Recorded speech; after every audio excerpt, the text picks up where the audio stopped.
Hello, Esther here. As you know, I had John Redwood on the podcast this week, and he had so much to say about what he'd do to boost the economy that I couldn't fit it into the one podcast. So I've made this podcast extra. So if you want to hear the full unedited conversation, then listen now. What did you think of Boris's speech?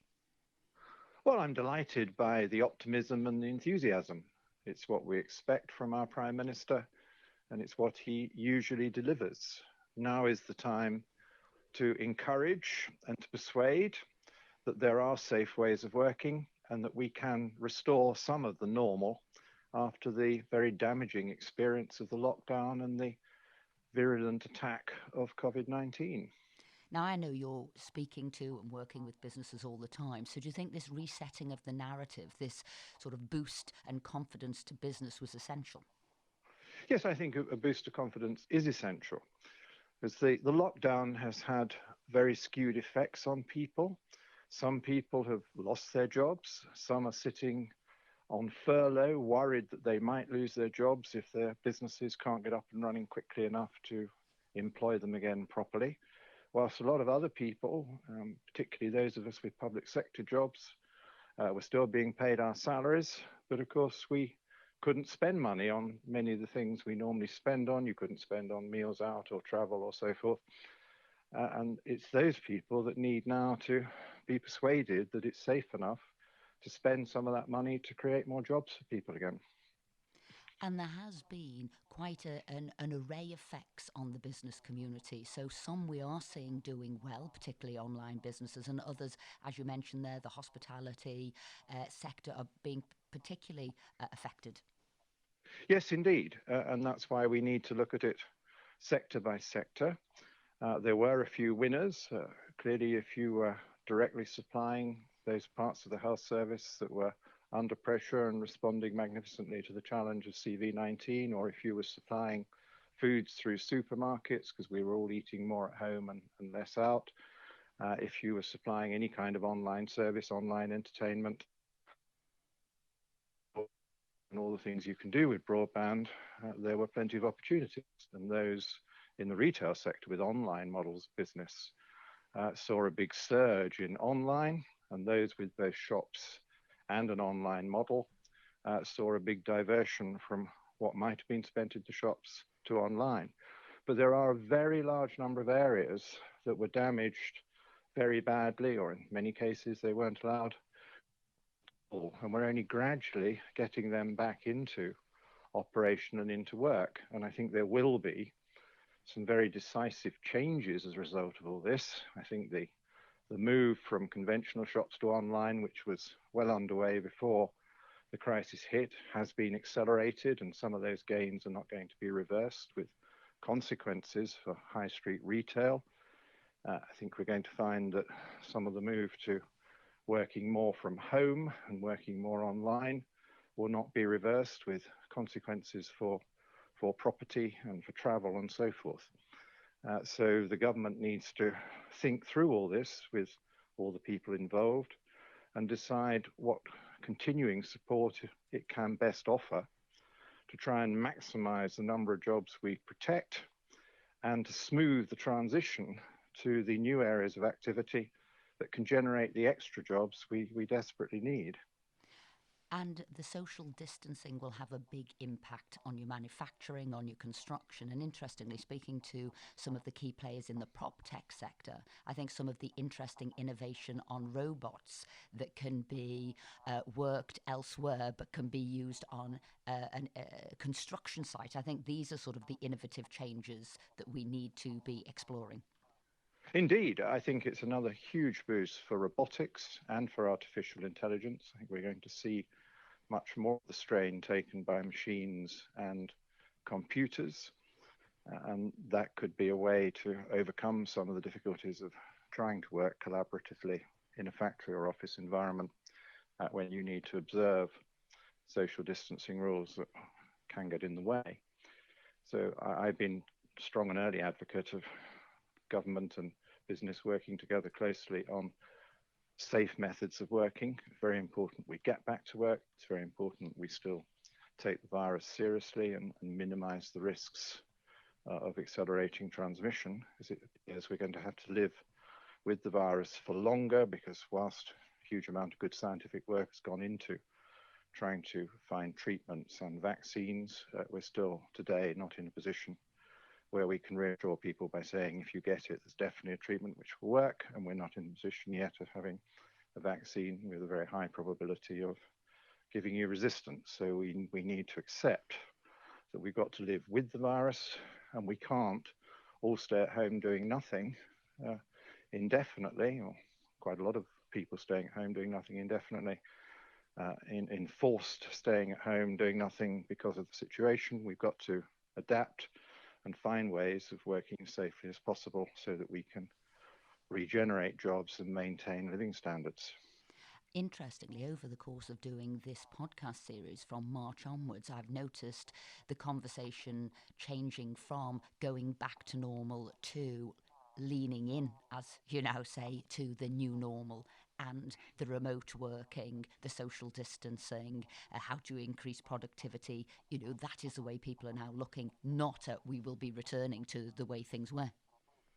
No, I think that's right. And I think a lot of business leaders that I've been listening to on the media are adjusting to this quite quickly. They understand they've got to be sensitive to the need to limit the spread of the disease and to what their workforces and consumers are telling them.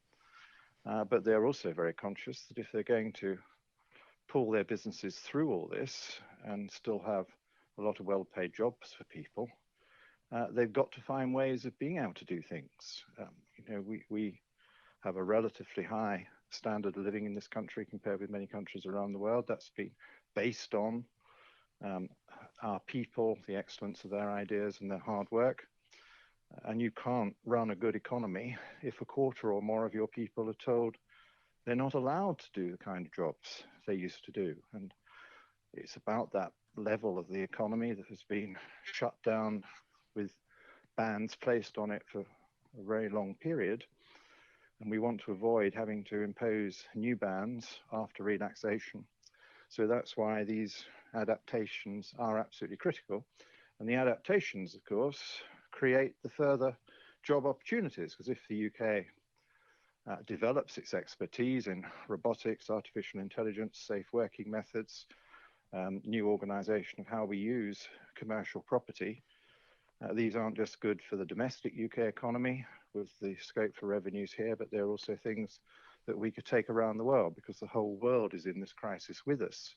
And the whole world, like us, is desperately looking for options and solutions to how you have jobs and prosperity whilst also containing the virus. I mean, can I ask you what specific measures you would like to see to boost the economy? Well, I'm very much in favour of tax reductions to encourage investors and businesses, and to particularly encourage employment. I think we need to cut our costs on employing people at the moment, because the premium is on generating or protecting as many jobs as possible. And so we need to make it cheaper and easier for employers to employ. And I think we need to also be encouraging of the self-employed and the small businesses. They are preeminently flexible, and some of those will be the great businesses of the future. So I think anything we can do on the tax side.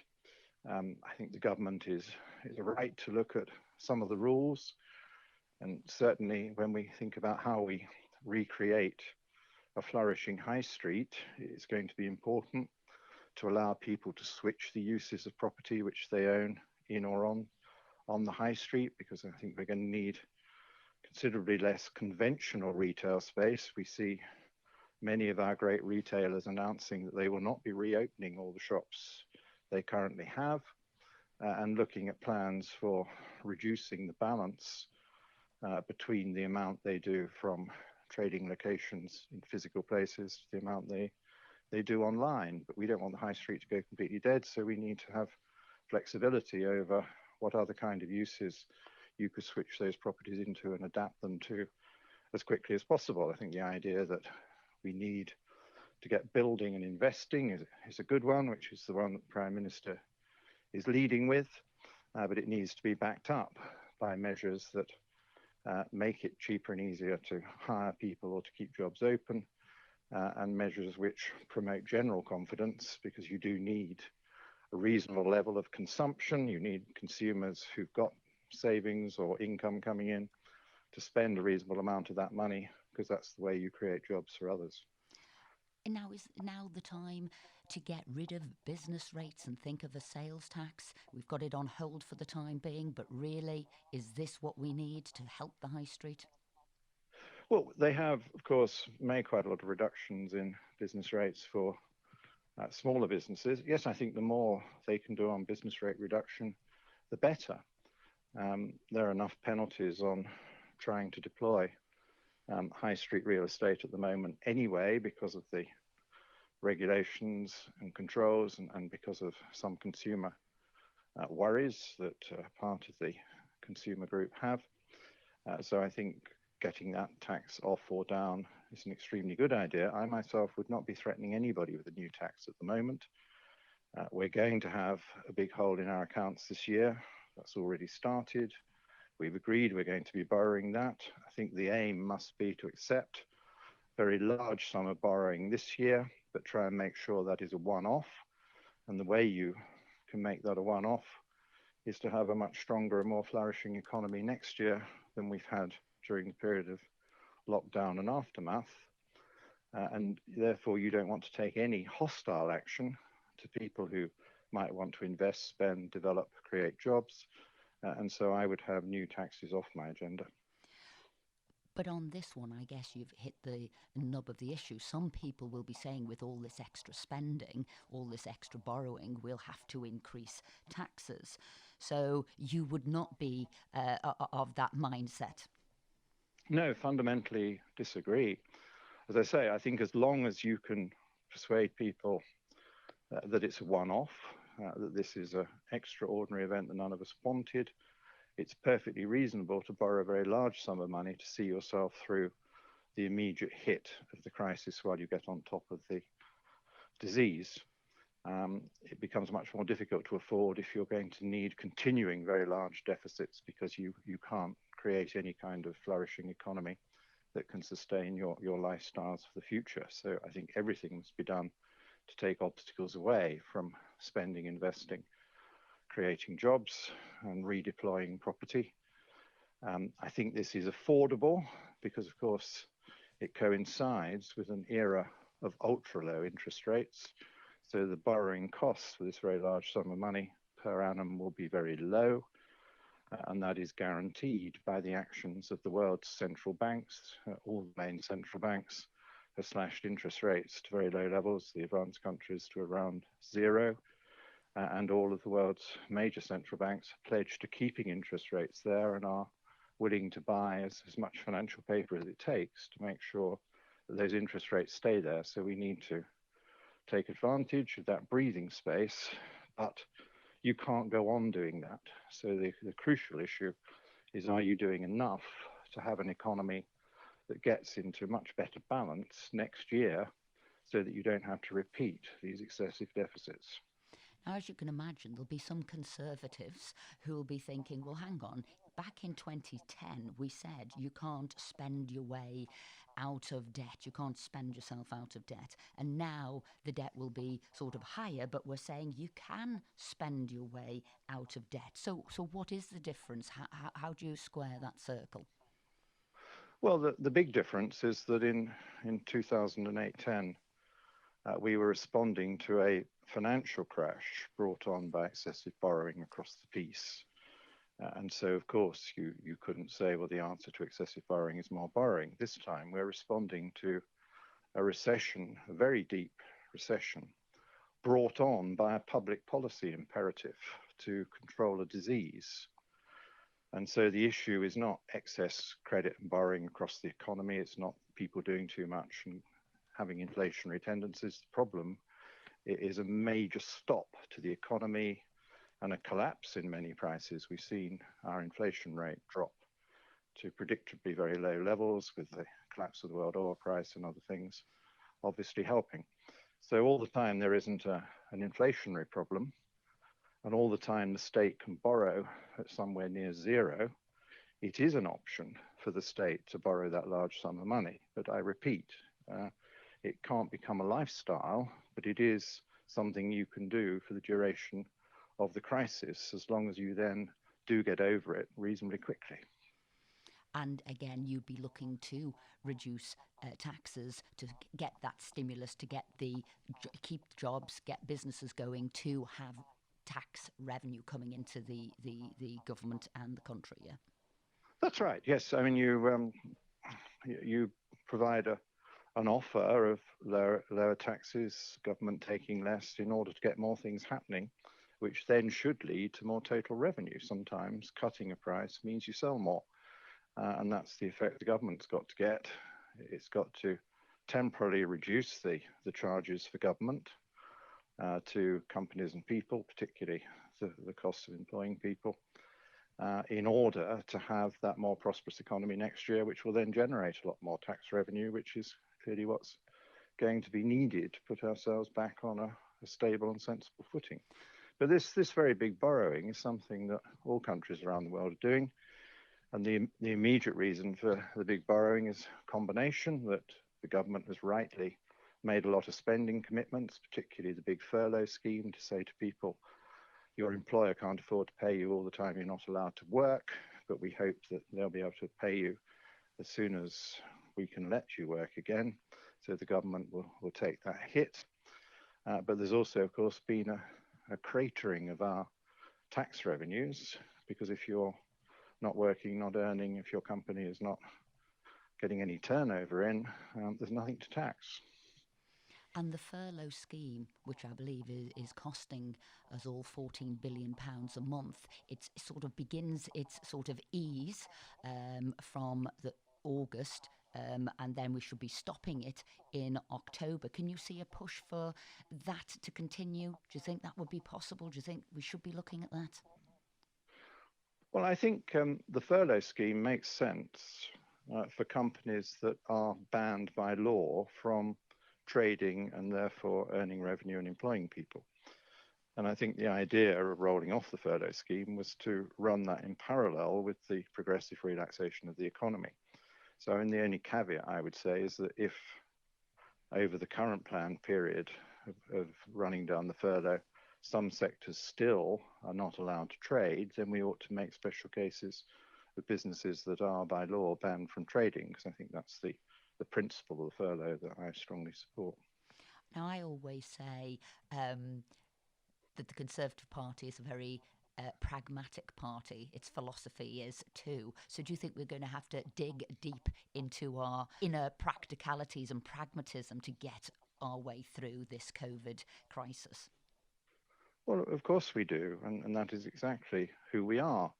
I mean, I've often been associated with the firm end on controlling public spending and public borrowing, and that is often a good discipline to have. But I was one of the first to say that this was an occasion where the state has to be extremely generous to people and businesses, because it's the state's action is stopping them earning their living, and so the state must have a moral duty to make some recompense for the fact that they simply aren't allowed to do what they normally do. And I think that was the right judgment. I think the whole country came together behind that judgment. I think it's one of the policies that has been most popular and most successful so far. It's now very important to pull off the second part of that, which is to say this can't be a permanent solution. There is no magic money tree. You can't just have a lot of people not working and pay them as if they were working indefinitely. Even the state can't do that.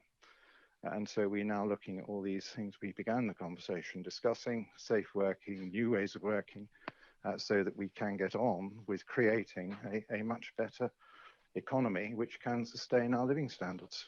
So I'm going to ask you a question here. Do you think that the right, when people talk about the right of the Conservative Party, are frequently misrepresented? Because as you said there quite clearly, of course you would intervene here because it was the state that stopped people working, and your pragmatism was such that how do we support businesses? How do we support people? How do we give them money? Whereas sometimes if you listen to the general media, you wouldn't think that people see this caring, practical side of the right of the Conservative Party.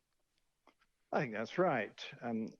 But then that's what politics is like, isn't it? That It can be too partisan, and people can just fling false allegations around and make assumptions about who you are and what you're trying to do. And my political allies and friends feel very strongly that we wish to promote individual prosperity. We wish to tackle poverty strongly. We wish to make sure everybody has plenty of opportunity. And the policies that we recommend to the electorate are based around those propositions, that we want the greater happiness of the greatest number, and we want prosperity to be our watchword. And that sometimes requires what people regard as traditional conservative approaches, but sometimes you need to innovate or change. And this is a time of global crisis, national crisis, where you need to be flexible, as I think we're demonstrating we are. And again, other people will be saying, surely we need to extend the deadlines for our sort of implementation periods. Surely now isn't the time to be doing trade deals. What would your answer be to them?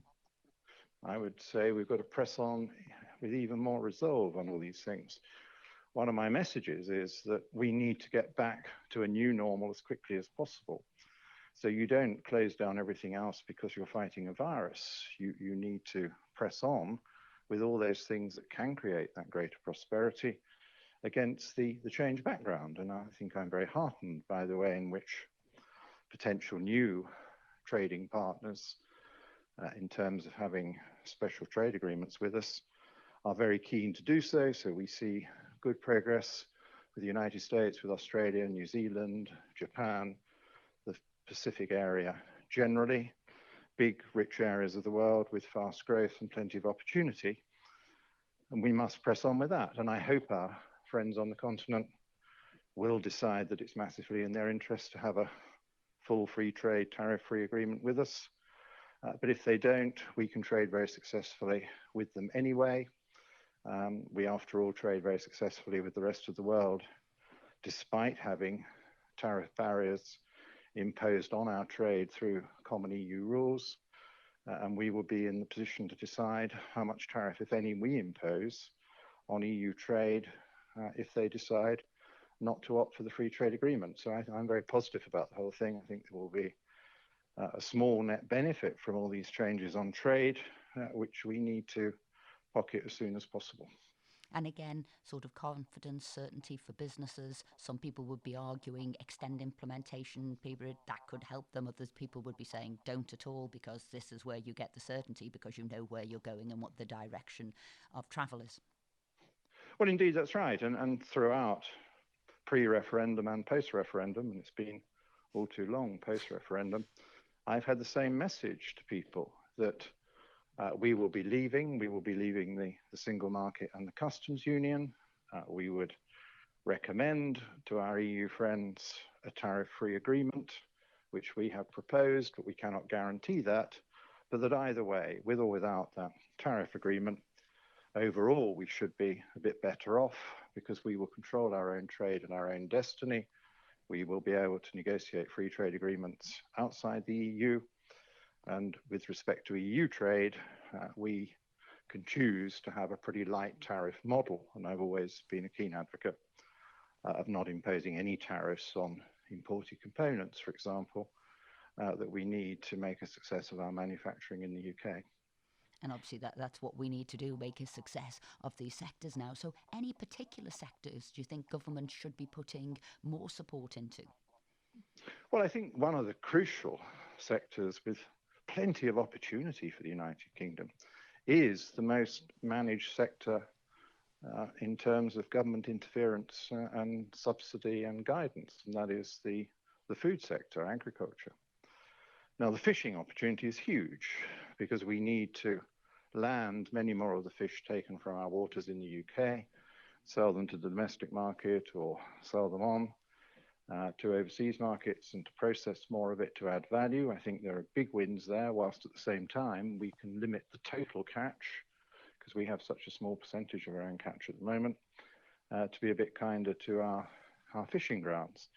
In terms of food, during our period in the European Economic Community and the European Union, we lost a lot of market share. We used to be almost independent and self-sufficient in temperate foods, the kinds of foods we can grow and produce here. We've now fallen quite a long way from that. And I think given that we have a subsidy program and can now shape it to our own needs, I want to see food production as a very important part of that, with government encouragement so that we have more market gardening to grow more of our own salad stuffs, more of our own fresh fruit, more of our own vegetables, and to have the right kind of framework for animal rearing. We want high standards, but we also want good domestic meat production. And I think that's what a lot of people are concerned about, this high standards, this quality, which we should be able to be global leaders on, good sort of brands, positive quality standards. I think this is something we do need to focus on. Well, I think we are, and the government's recently set up a new body to advise and help it with all this. Again, I see it as liberating. There were often big arguments and debates in the European Union, when we remember, over food standards, where the UK was wanting to drive them higher for the area as a whole, and often meeting delay or resistance. And I think people forget that, don't they, when they say we need to remain in Europe to guarantee high standards, when actually we were one of the countries driving through the higher standards. I mean, this is the irony, isn't it? That I felt very strongly, because I strongly believe in animal welfare standards being higher, felt very strongly that battery hen practices were just totally unacceptable. And it took us years to get an agreement on an improvement in the way that we bring the hens in through their life cycle. And we also had big arguments over things like veal crates. Yes, I think Britain has always been an advocate of higher standards, that there were times when EU standards were considerably below where we wanted to be. And I fully support and believe the government when it says it has no intention of using our exit from EU rules to lower standards. It will be looking at our standards to see where they should be improved. Yes, and I think we could help set global standards. That would be a USP for our farmers. People would come here because they would be reassured of that high quality of food and produce. So I'll end now, because I've had a lot of your time, and I want to thank you very much indeed, on an issue that I think most people are concerned about, and that will be employment and employment levels. And how do you think we can encourage companies to keep a hold of their staff? Well, this is our biggest worry now, and where we're just beginning to see all too many redundancies announced. We've been through a period when furlough and tax concessions of temporary nature and so forth have persuaded companies not to sack their staff immediately. Too many of them are now looking at what they think they'll be able to do with a return to working, and deciding that their demand in their shop or for their planes or for their catering outlet is going to be considerably reduced from what it was, and saying, therefore, we need to shed labour. So everything the government does must be geared to the creation of new jobs and the sustaining of old jobs, their adaptation. That's exactly what the Prime Minister was saying in his speech. That's what we've all been saying, and I think we've had a very good conversation today with your expert questions, teasing out some of the things the government can and should do in order to make it more likely that more jobs are saved. Better to save a job than have to create a new one, but that there are enough new jobs in all these new opportunities coming our way for those who are temporary casualties of change. And I think the final thing that Boris said, and I think we can all agree on, is this notion of speed, of nimbleness and of agility. And we're seeing these sort of rapid changes and how we do that. And I know that's another focus that you've had on how do we get this speed into government? How do we get this agility? I know we saw it working very well over COVID, where you saw Formula One and Mercedes working with the health sector to make the ventilators. Do you think this will be a sort of a way forward, this public-private working together, getting regulations through the House quickly, enabling sort of that work and those outcomes? I do think it's very important. And yes, there were some welcome signs of phenomenal pace of change in policy in response to the COVID-19 crisis, particularly from the Treasury, which was extremely welcome and fairly unusual. And I do agree with you that I think public-private collaboration, particularly the use of public sector buying, could be part of our answer. I think we, along with other countries, are going to look at the experiences of the pandemic period and say we do need to be able to produce more for ourselves and do more things for ourselves. I think the dreadful difficulty ministers had with the NHS in getting all the protective clothing supplies they needed and the medical equipment supplies they needed illustrated the dangers of depending too much on global markets for these things. Because once the world as a whole wants these in big quantities, nations that have the capacity tend to give priority to themselves, which is understandable. So I think a lesson should be learned that we do need more domestic capacity in quite a number of important areas, and that where government is a big buyer, government can use that money intelligently, still going for decent value, but making sure enough of it is going to be sourced from the UK so that it generates the investment and jobs and the security guarantee we want. John, I want to say thank you very much indeed for your time. As always, insightful, to the point and spot on. Thank you, Esther. Pleasure to talk to you again.